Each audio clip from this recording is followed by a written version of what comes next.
नमस्कार दोस्तों, ज्ञान मार्ग चैनल पर आपका हृदय से स्वागत है।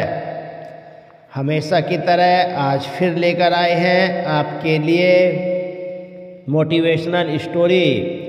आज की मोटिवेशनल स्टोरी एक बूढ़ी माँ की बहुत ही इमोशनल स्टोरी है। आप स्टोरी को पूरा सुनेंगे तो आपका ज्ञानवर्धन जरूर होगा। समय को वेस्ट किए बगैर वीडियो को शुरू करते हैं। एक व्यक्ति था, उसका नाम था विमल। वो अपनी माँ सरस्वती को बहुत चाहता था, किंतु उसकी पत्नी और उसके बच्चे विमल की माँ से बहुत दूर भागते थे, क्योंकि विमल की माँ की एक आँख नहीं थी, साथ ही उसकी कमर भी 90 अंश पर झुकी थी। वैसे वह अपना सब काम खुद कर लेती थी, किंतु फिर भी वो उसकी पत्नी और बच्चों के लिए हमेशा खटकती रहती थी। यह देखकर विमल बहुत परेशान रहता था। उसे समझ नहीं आ रहा था कि वो इस परिस्थिति से कैसे निपटे। एक दिन विमल के बेटे ने बड़े बेरुखी से विमल की माँ से कहा, दादी आप ऊपर के कमरे में जाओ, मेरे दोस्त आ रहे हैं। इस पर विमल की माँ सरस्वती ने बहुत प्यार से कहा, पर बेटा मैं तो यहाँ बहुत दूर बैठी हूँ। इस पर अखिल ने जोर से डांटते हुए कहा, नहीं आप उनके सामने मत रहो, वो मुझे चिढ़ाते हैं। यह सुनकर विमल की पत्नी कामनी किचन से आवाज़ लगाई, क्या हुआ अखिल, क्यों चिल्ला रहे हो? देखो न माँ, ये दादी यहीं ड्राइंग रूम में बैठी हैं और मेरे दोस्त आ रहे हैं। अखिल ने शिकायत भरे लहजे में कहा, माँ जी आप ऊपर चली जाओ, क्यों हम लोगों को लजवाती हो? कामनी ने बेटे का पक्ष लेते हुए कहा। बेचारी सरस्वती चुपचाप उठकर जीने के सहारे ऊपर जाने लगी। कमर झुकी होने के कारण उन्हें ऊपर चढ़ने में बहुत परेशानी हो रही थी, किंतु वो पूरी ताकत से ऊपर के एक अकेले कोने वाले कमरे में जाकर बैठ गई। विमल बाजू के कमरे से सब सुन रहा था। उसे कष्ट हो रहा था कि उसकी माँ को अपमानित होना पड़ रहा है, किंतु वो असहाय था। अगर वो कुछ कहता है तो पत्नी और उसके बच्चे उसका विरोध करने लगते हैं। दूसरे उसके तर्क भी सही लगते हैं, क्योंकि वो एक प्रशासनिक अधिकारी था। उसका सामाजिक स्तर बहुत ऊंचा था। उसकी ससुराल भी एक उच्च घराने में थी, अतः वह चुपचाप इस तरह हर दिन अपनी माँ को अपमानित होते देखता रहता था। रात को विमल की पत्नी ने कहा, देखो जी अब कुछ करो। कल कलेक्टर साहब की पत्नी आई थी।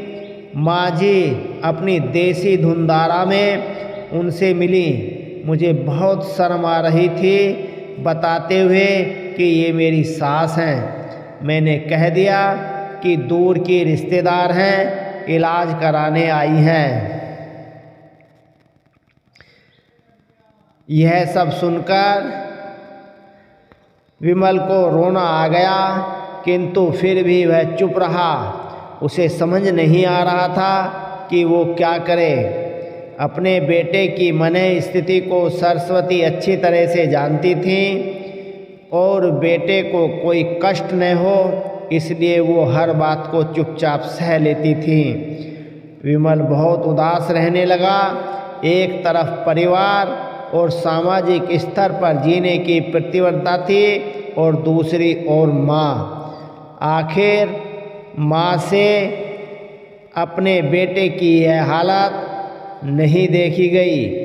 एक दिन उसने अपने बेटे से कहा, विमल बहुत दिन हो गए हैं, मैं अपने गांव जाना चाहती हूँ, मुझे वहाँ पहुँचा दो, मेरा यहाँ मन नहीं लग रहा। किंतु माँ, वहाँ तो कोई नहीं है, तुम्हारी देखभाल कौन करेगा? विमल ने आश्चर्य से पूछा। अरे सब गांव वाले तो हैं, और वो भी तुम्हारे मामा जी तो उसी गांव में रहते हैं, और फिर हम सारी व्यवस्थाएं कर आएंगे। कामनी को तो जैसे मन की मुराद मिल गई। ये सब बातें विमल की पत्नी कामनी ने कहा। हाँ बेटा, बहू सही कह रही है, सरस्वती ने लंबी सांस लेते हुए कहा। विमल जानता था कि गांव में माँ की देखभाल करने वाला कोई नहीं है, लेकिन अपनी पत्नी की जिद के कारण वह अपनी माँ को गांव छोड़ने पर विवश हो गया। माँ को गांव छोड़कर आते वक्त उसे रोना आ रहा था तथा अपनी बेबसी पर गुस्सा भी आ रहा था, किंतु परिवार, पत्नी और समाज ने उसके इन मनोभावों को दबा दिया और वो सुकून सा महसूस करने लगा। कुछ दिनों के बाद उसके चाचा, जो अमेरिका में रहते थे, आने वाले थे।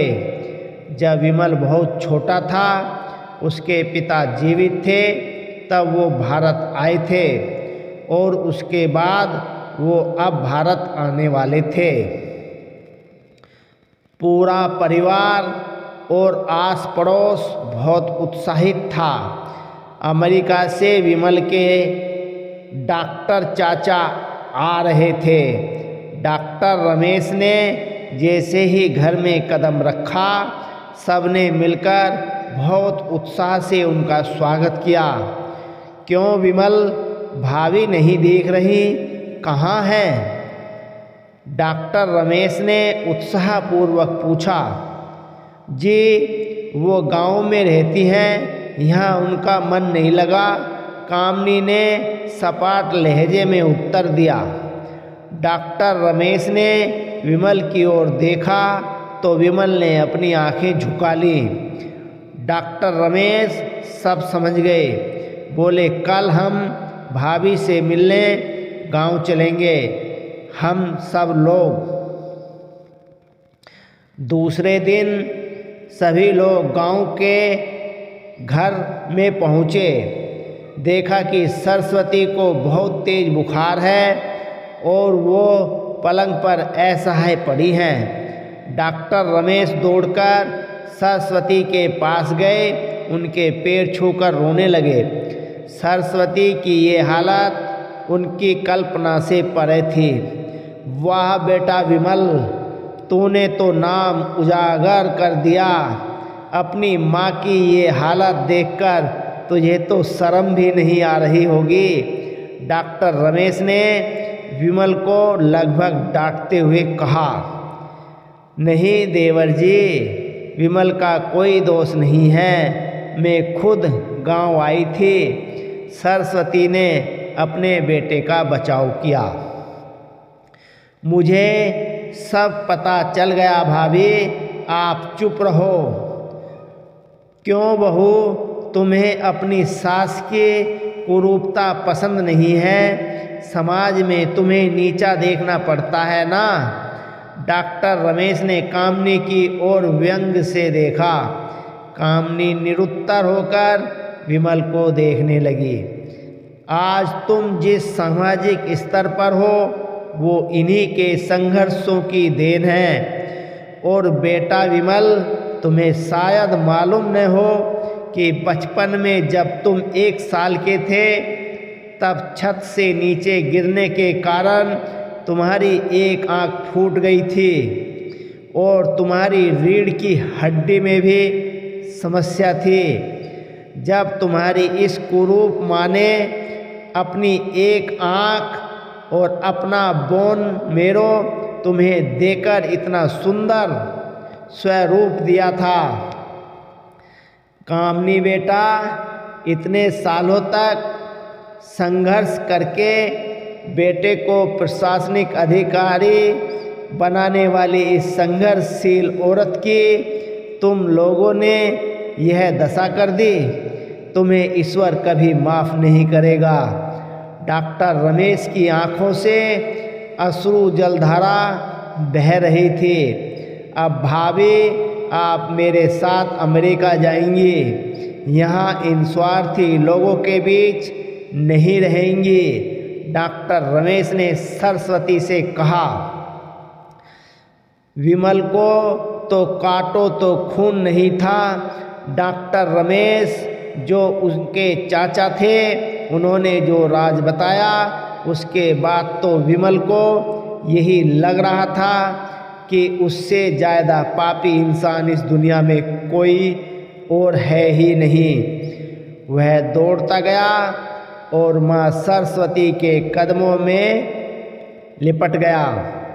माँ, मेरा अपराध अक्षम्य है। मैं जानबूझकर चुप्पी साधे रहा, आपका अपमान कराता रहा।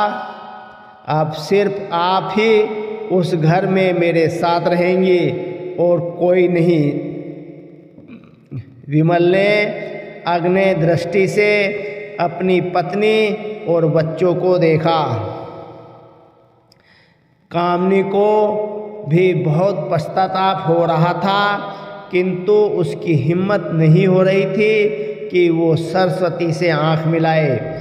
सरस्वती ने कामनी की मन स्थिति को समझकर उसको पुचकारते हुए अपने पास बुलाया और विमल को डांटते हुए कहा, खबरदार, जो मेरी बहू को मुझसे अलग करने की कोशिश की तो तुझे ही घर से बाहर निकाल दूंगी। कामनी और बच्चों ने सरस्वती के पैर पकड़ते हुए अपने व्यवहार पर माफ़ी मांगी और माँ के हृदय ने सबको माफ़ कर दिया।